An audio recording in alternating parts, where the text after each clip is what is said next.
Hi students, this is the fifth video of chapter number 1, Laws of Motion.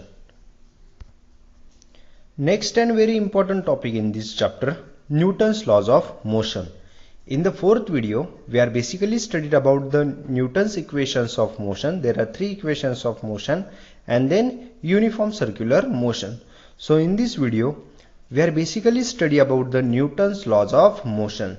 So there are three laws of motion: Newton's first law, Newton's second law, and Newton's third law of motion. So let's start the new topic, Newton's laws of motion. What could be the reason for the following? First one, a static object does not move without the application of force. Static means not moving or not changing. A static object does not move without the application of force. Second one, the force which is sufficient to lift a book from a table is not sufficient to lift the table. Second one, the force which is sufficient to lift the book from a table, but it is not sufficient to lift the table. Third one, fruits on a tree fall down when its branches are shaken. Fourth one, an electric fan keeps on rotating for some time even after it is switched off. So what could be the reason for these following four examples? If we look for the reasons for the above, we realize that objects have some inertia. So if we look for reasons for the above, we realize that objects have some inertia. Inertia means a tendency to do nothing or to remain unchanged. We have learned that inertia is related to the mass of the object. We are already learned that inertia is related to the mass of the object. Newton's first law of motion describes this very property and is therefore also called the law of inertia. And Newton's first law of motion describes this very property and is therefore also called the law of inertia. Next topic is Newton's first law of motion. Let's try this. This experiment you can perform at home. Fill a glass with sand. Keep a piece of cardboard on it. Keep a 5 rupee coin on the cardboard. Now strike the cardboard using your fingers. Observe what happens. Fill a glass with a sand. Keep a piece of cardboard on it. Keep a 5 rupee coin on the cardboard. Now strike the cardboard using your fingers and observe what happens. What do you observe? The coin falls straight inside the glass and cardboard falls off. The coins fall straight inside the glass and cardboard falls off. Next one, balance and unbalanced force. You must have played tug of war. So long as the forces applied by both the sides are equal. You must play the tug of war. This is the center. So as long the forces are applied by both the side, from right hand side and from the left hand side also, are equal, that is balance. So here force is balance. The center of rope is static in spite of the applied forces, and the center of the rope is static, not moving or not changing. On the other hand, when the applied force becomes unequal, if the applied force are unequal, that is unbalanced, a net force gets applied in the direction of the greater force and the center of rope shifts in that direction. If suppose this one right hand side apply the greater force, so rope shift on the right hand side in the right hand side direction. If left hand side apply the greater force, so rope shifts the left hand side or the left hand direction. So that is the unbalanced force. On the other hand, when the applied force become unequal, that is unbalanced, a net force get applied in the direction of the greater force and the center of rope shifts in that particular direction. Next one, so this is the Newton's first law of motion. An object continues to remain at state or in a state of uniform motion along a straight line unless an external unbalanced force acts on it. The meaning of this Newton's first law of motion is an object continues to remain at rest or in a state. State means stable condition of uniform motion along a straight line unless an external unbalanced force acts on it. Means any object cannot move without any external unbalanced force acts on it. Next one. So this is the Newton's first law of motion.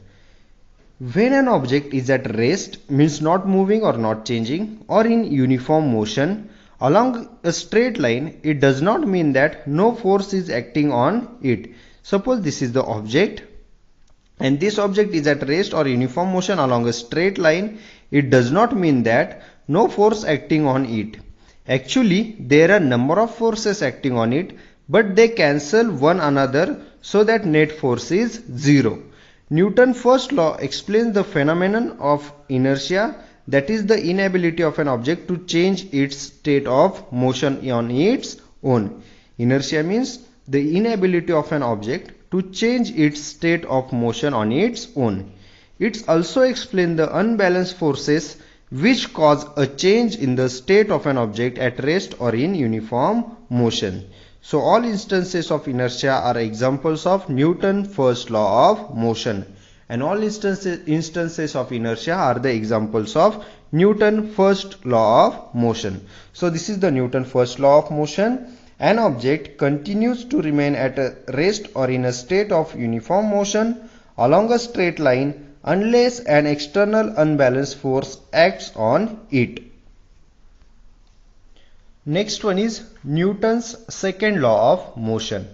Let's try this. First one. Ask your friend to drop one plastic ball and one rubber from the same height. Second, you catch the balls. Which ball was easier to catch and why? So which ball is easier to catch and why? So the plastic ball was easier to catch as its mass or weight is less than the rubber ball. So ask your friend to drop one plastic ball and one rubber ball from the same height. You catch the balls. Which ball was easier to catch and why? So the answer is plastic ball was easier to catch as its mass weight is less than the rubber ball. B1, first one. Ask your friend to throw a ball towards you at slow speed. Try to catch it. Now ask your friend to throw the same ball at high speed towards you. Try to catch it. Which ball could you catch with greater ease and why? So the slow speed ball you can catch with the greater ease.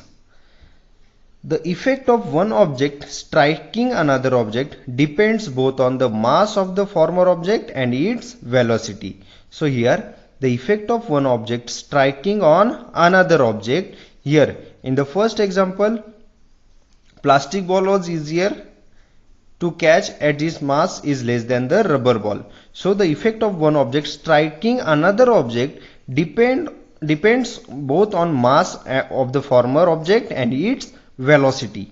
This means that effect of the force depend on a property related to both mass and velocity. And this means that the effect of the force depends on the mass property related to the mass and velocity of the striking object. This property was termed momentum by Newton, and this property was termed by momentum by Newton. Momentum means the quantity of motion of a moving body measured as a product of its mass and velocity. So momentum has magnitude as well as direction. That's why momentum is a vector quantity.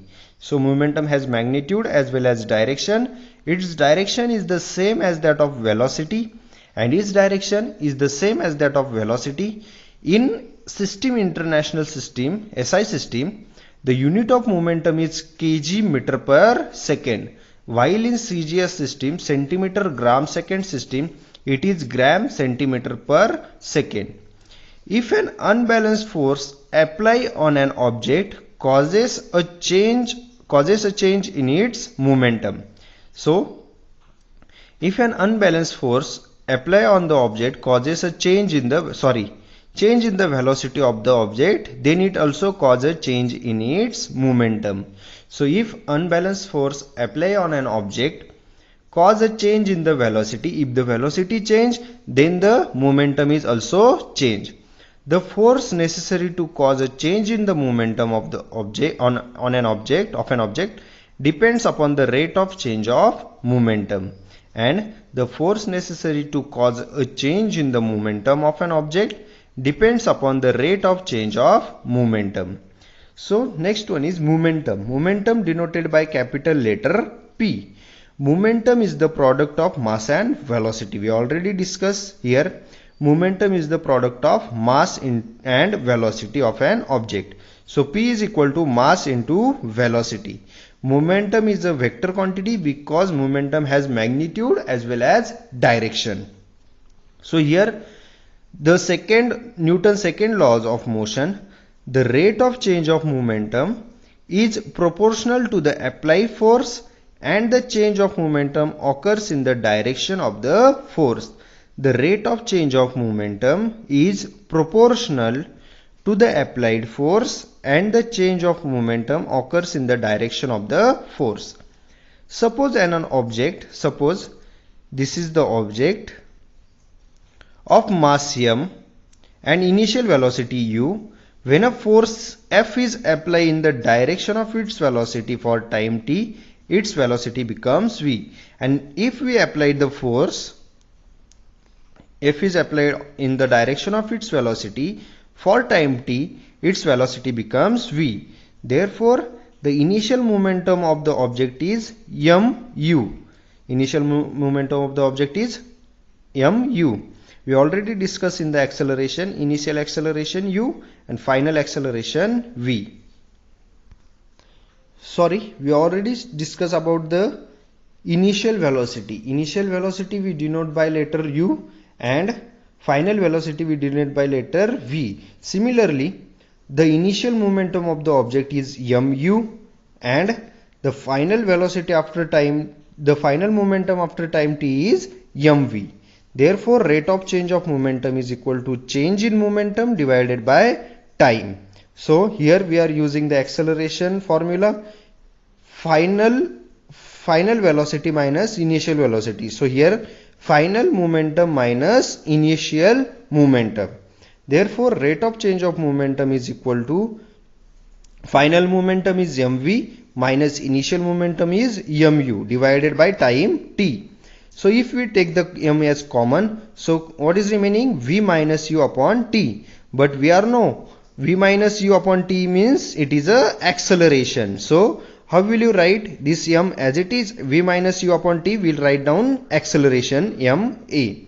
So according to the Newton's second law of motion, the rate of change of momentum is proportional to the applied force. Here this is the statement of the Newton's second law. According to the Newton's second law of motion, the rate of change of momentum is proportional to the applied force.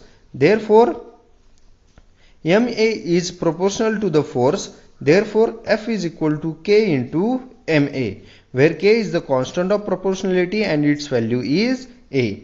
Therefore, F is equal to mass into acceleration. So this is the Newton's second law of motion. The rate of change of momentum is proportional to the applied force, and the change of the momentum occurs in the direction of the force. Next one, consider two objects. Suppose this is the two objects having different masses which are initially at rest. At rest means not moving or not changing. The initial momentum for both is 0. Suppose a force acts for time t on both the objects. Suppose we apply the force on both the objects. The lighter object starts moving faster than the heavier object, and you observe the lighter object start moving faster than the heavier object. However, from the above formula, which above formula? F is equal to ma, force is equal to mass into acceleration.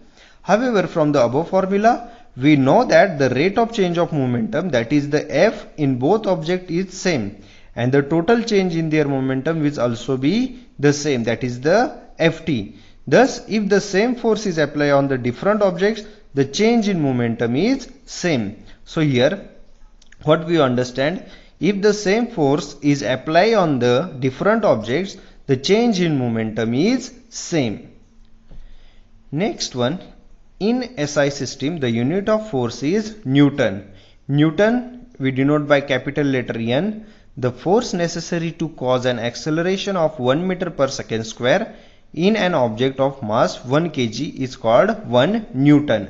1 Newton means 1 kg into 1 meter per second square. In CGS system, the unit of force is dyne. In centimeter gram second system, the unit of force is dyne.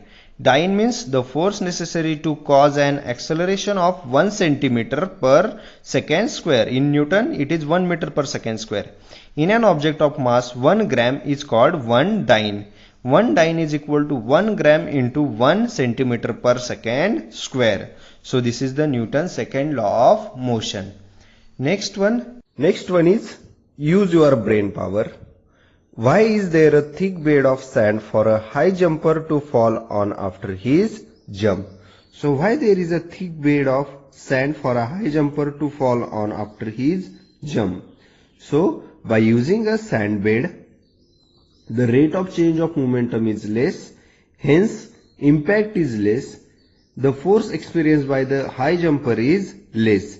That's why there is a thick bed of sand for a high jumper to fall on after his jump.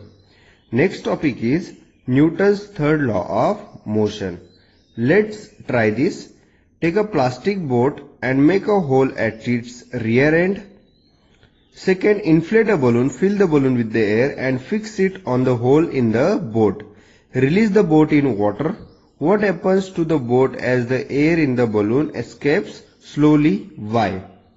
So the boat moves in the forward direction as the air in the balloon escapes with the force in backward direction through the hole. It exerts equal and opposite reaction force on the boat, and it exerts the equal and opposite reaction force on the boat. This makes the boat in the forward direction. We learn about the force and its effect on object through the Newton's first and second laws of motion. So we are already learned about the force and its effect on the object through Newton's first and second law of motion. However, in natural force cannot act alone. So, however, the natural force cannot act alone. Force is a reciprocal action between the two objects. And force is a reciprocal action between the two objects, means each and every object exert the force on another. Forces are always applied in pairs. When one object applied a force on another object, the latter object also simultaneously applies a force on the former object. So we are already discussed here. When one object applies a force on another object, the other object, the latter object also simultaneously applies a force on the former object. The force between two objects are always equal and opposite, and the force between the two objects is always equal and opposite. This idea is expressed in Newton's third law of motion. The force applied by the first object is called action force, while the force applied by the second object on the first is called reaction force. So, action force means if the force applied by the first object is called action force, while the force applied by the second object on the first is called as a reaction force. So in this way, the statement of the Newton's third law is, every action force has an equal and opposite reaction force which acts simultaneously. So, statement is, every action force has an equal and opposite reaction force which acts simultaneously. So this is the statement of Newton's third law of motion. Next one, first one, action and reaction are terms that express force. Action and reaction are the terms that express the force. These forces act in pairs. One force cannot exist by itself. So these two forces, action and reaction force, act in pairs. One force cannot exist by itself. Action and reaction forces act simultaneously. Action and reaction forces act on different objects. They do not act on the same object and hence cannot cancel each other's effect. Next one is use your brain power. First one, while hitting a ball with a bat, the speed of the bat decreases. Second one, a gun recoils, that is the move backwards when a bullet is fired. Third one, mechanism of the firing of a rocket. How will you explain this with the help of the Newton's third law of motion? So first one, while hitting a ball with a bat, the speed of the bat decreases. Why the speed of the bat decreases? When a bat, answer is, when a bat strikes a ball, the ball exerts the equal and opposite forces on the bat. The force acting on the ball projects it with the high velocity. Due to large mass of compared to the ball reaction, force on the bat slows down the bat's motion. So, when a bat strikes a ball, the ball exerts an equal and opposite force on the bat. The force acting on the ball projects it with high velocity. Due to the large mass of compared to the ball reaction, force on the bat slows down the bat's motion. So that's why when hitting a ball with a bat, the speed of the bat decreases. Second one, a gun recoils, that is the move backwards when a bullet is fired. Answer is, when a bullet is fired from a gun, the gun exerts a force on the bullet in the forward direction. In the forward means forward direction. This is the action force. The bullet also exerts an equal force on the gun in the backward direction. This is the reaction force. Due to the large mass of the gun, it moves only a little distance backward, and this backward movements of the gun is called the recoil of the gun. Third one is mechanism of the firing of a rocket. In a rocket, burning fuel creates a push on the front of the rocket, pushing it forward. This creates an equal and opposite force push on the exhaust gas backwards. So this is the explanation of these three examples by using Newton's third law of motion. Next and last topic of this lesson, law of conservation of momentum. Suppose an object A has mass m1. Suppose this is the object A has mass m1, initial velocity is u1, and object B, this is the object B, mass is m2 and initial velocity is u2. According to the formula for momentum, the initial momentum of A is m1 u1, initial momentum is, starting momentum is m1 u1, and that of B is m2 u2. The initial momentum of B is m2 u2. Suppose these two objects collide. Collide means to strike one another. Suppose these two objects collide. Let the force on A due to B be F1. If suppose A exert the force on B, suppose let the force on A due to B, or suppose B exert the force on A, so let the force on A due to B be F1. This force will cause acceleration in A and its velocity becomes v1. Therefore, momentum of A after collision is m1 v1. So, momentum of A after collision is m1 v1. Initial momentum is m1 u1, and momentum of after collision is m1 v1. So, according to the Newton's third law of motion, A also exerts an equal force on B, but in the opposite direction. So, according to the Newton's third law of motion, what is the Newton's third law of motion? To every action there is always opposite and equal reaction. So, A also exerts the force on B, but in the opposite direction. This will cause a change in the momentum of B, and if its velocity after collision is v2. Collision means a collision is the event in which two or more bodies exert forces on each other in about a relatively short time. Therefore, the momentum of B after collision is m2 v2 if F2 is the force acts on the object B. Therefore, F2 is equal to minus F1. So, F2 is m2 into A2. A means acceleration is equal to minus m1 into A1.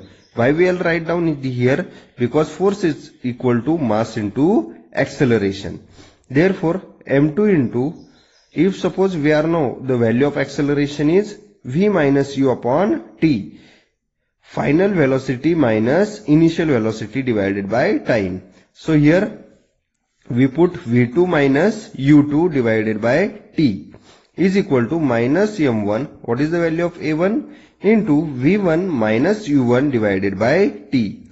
Therefore, m2 as it is, v2 minus u2 is equal to minus 1 into v1 minus u1.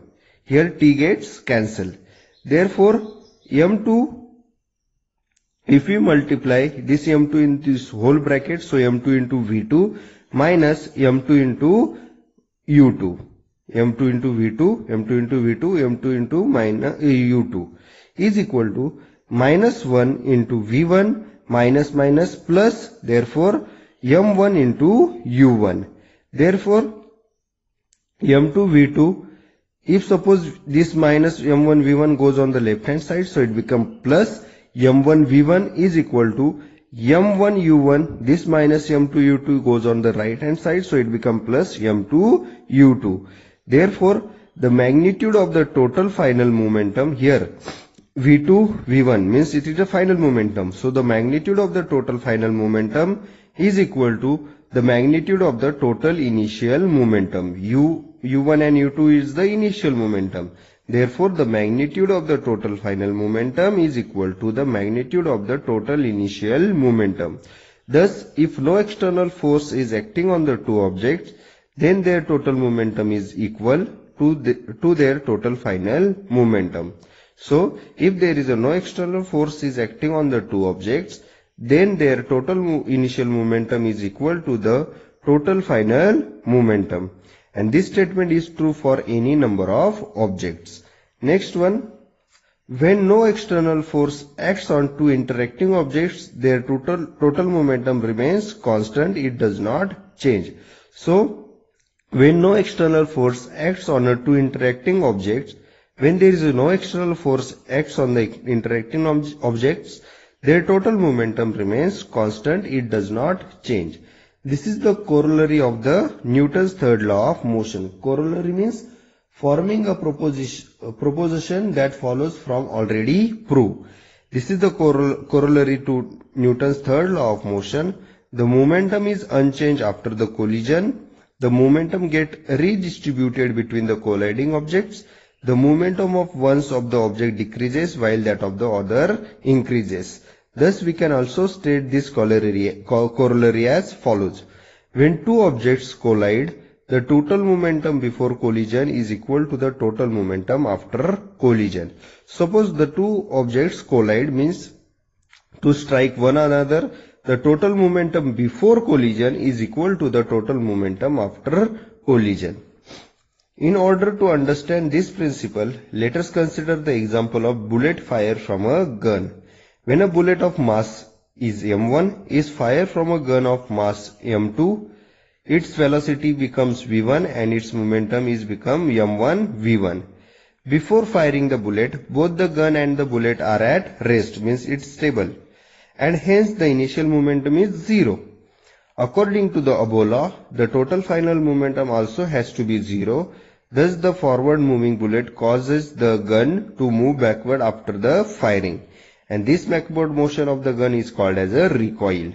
The velocity of recoil v2 is such that m1 v1 plus m2 v2 is equal to 0, or v2 is equal to minus m1 divided by m2 into v1. So this is the law of conservation of momentum. Next one, as the mass of the gun is much higher than the mass of the bullet, the velocity of the gun is much smaller than the velocity of the bullet. So, suppose the mass of the gun is much higher than the mass of the bullet, the velocity of the gun is much smaller than the velocity of the bullet. The magnitude of the momentum of the bullet and that of the gun are equal and their directions are opposite. Thus, the total momentum is constant. Total momentum is also constant during the launch of rocket, and during the launch of rocket, the total momentum is also constant. So this is In this way, I'm going to complete the chapter number 1, laws of motion. So in this chapter number 1, we are basically study about the motion of an object, distance and displacement, speed and velocity. Then we are studied about the uniform and non-uniform linear motion, then acceleration, positive and negative and zero acceleration. Then we are studied about the distance time graph for uniform motion, distance time graph for non-uniform motion, velocity time graph for uniform velocity, velocity time graph for uniform acceleration, and then very important topic, equations of motion using graphical method. Three equations of motion: v is equal to u plus at, s is equal to ut plus half at square, v square is equal to u square plus 2as. Then we are studied about the uniform circular motion and their examples. Then some solve examples. And very important topic, Newton's laws of motion. There are three laws of motion: Newton's first law of motion, Newton's second law of motion, and Newton's third law of motion. And in the last, we are studying about the law of conservation of momentum. If you have any doubts, students, you can ask me anytime. Thank you.